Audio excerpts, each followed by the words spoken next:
Olá, eu sou a professora Áquila e este canal é Dicas da Pro.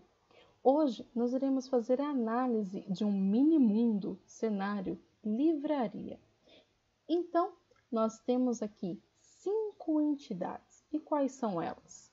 Começando em editora, entidade livro, entidade pedido, entidade venda, entidade cliente.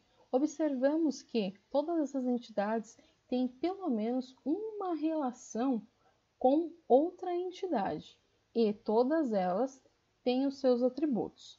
Quando nós vamos construir um banco de dados, nós precisamos fazer a verificação de quais são as entidades, ou seja, tabelas pais e tabelas filhos. O que é uma tabela pai? Tabela pai é aquela tabela que não tem nenhum atributo, que são esses itens que estão com o losango azul, os campos das entidades, das tabelas, nenhum que venha de outra tabela, que são esses elementos aqui, esses campos que tem o losango vermelho, que é um campo que vem de outra tabela. Isso é uma entidade pai, uma tabela pai, onde não existe nenhum atributo que venha de outra tabela. Agora, uma tabela filho é quando herda atributos, características de outra tabela. Vamos ver o primeiro exemplo de entidade pai e entidade filho neste cenário livraria. Editora é uma tabela entidade pai. Por quê? Temos aqui os seguintes atributos: ID editora, que é do tipo de dado integer, número, né? Nós temos o atributo nome fantasia, razão social, endereço e telefone.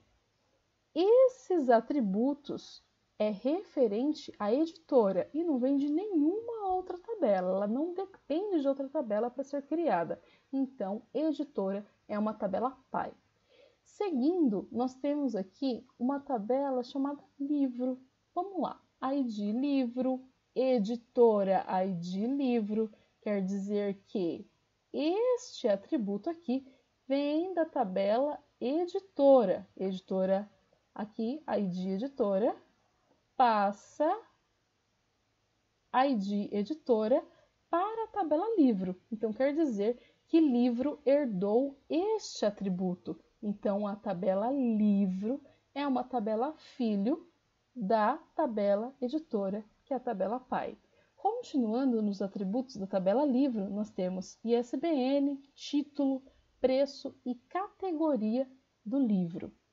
Próxima entidade, nós temos a entidade pedido, onde a tabela pedido, nós temos aí o ID do pedido, o livro ID livro.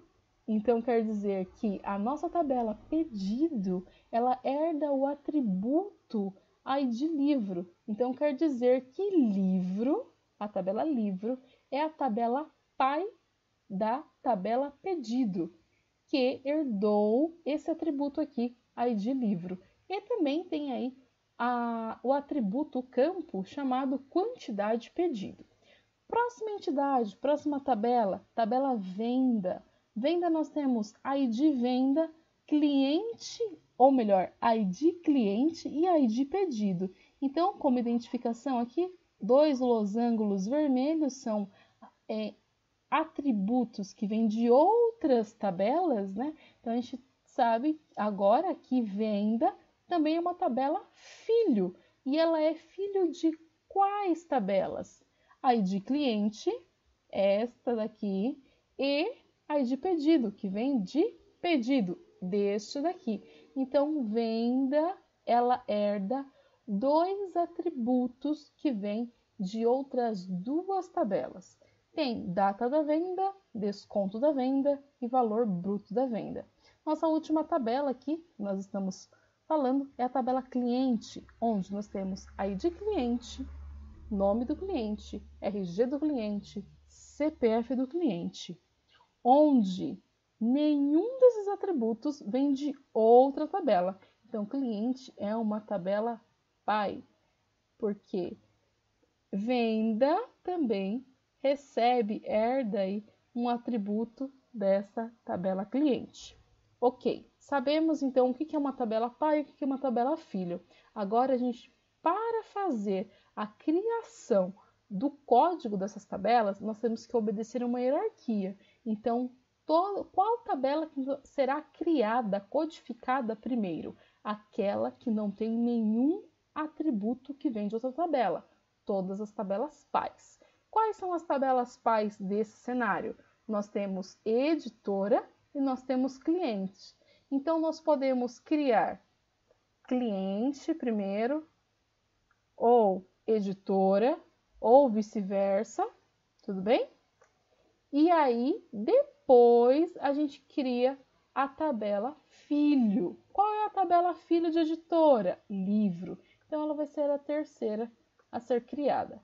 Pedido. Depende de qual tabela para ser criada? Depende de livro, que livro depende de editora. Então, eu posso criar aqui pedido em quarto lugar.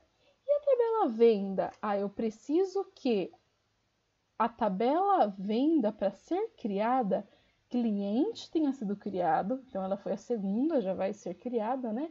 E também a tabela pedido, e então venda vai ser a última tabela a ser criada.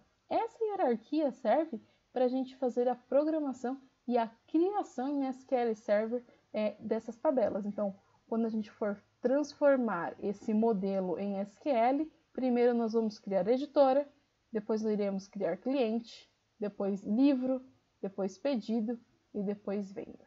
Tudo bem? Nós vamos obedecer os relacionamentos, né? Entre elas, utilizando o quê? As chaves primárias e as chaves estrangeiras. Chave primária de editora é o atributo identificador. No caso de editora, ID editora. No caso de livro, ID livro é a chave primária. Chave primária de pedido, ID pedido. Chave primária de venda, ID venda. Chave primária de cliente, ID cliente. No caso, esse ID, esse ID é uma identificação de cada tabela. Nesse caso, nós iremos colocar todas essas chaves primárias como um número que vai ser gerado pelo SGBD, pelo próprio sistema gerenciador de banco de dados, onde o primeiro valor, o primeiro registro a ser inserido em editora vai receber o ID 1, o segundo 2 e assim sucessivamente, para livro, para pedido, para venda e para cliente. Todo ID, neste caso, neste exercício, nós vamos criá-lo como um número identificador gerado automaticamente pelo SGBD. As chaves estrangeiras aqui, elas estão identificadas, né, com um losango vermelho e tem um FK dizendo que é uma foreign key. Tudo bem? E aí, quando a gente faz essa relação, a gente também tem que determinar lá no SQL. Bom, essa foi a primeira análise do nosso cenário. Na próxima aula, nós iremos fazer a criação do banco de dados e a criação das tabelas. Até a próxima!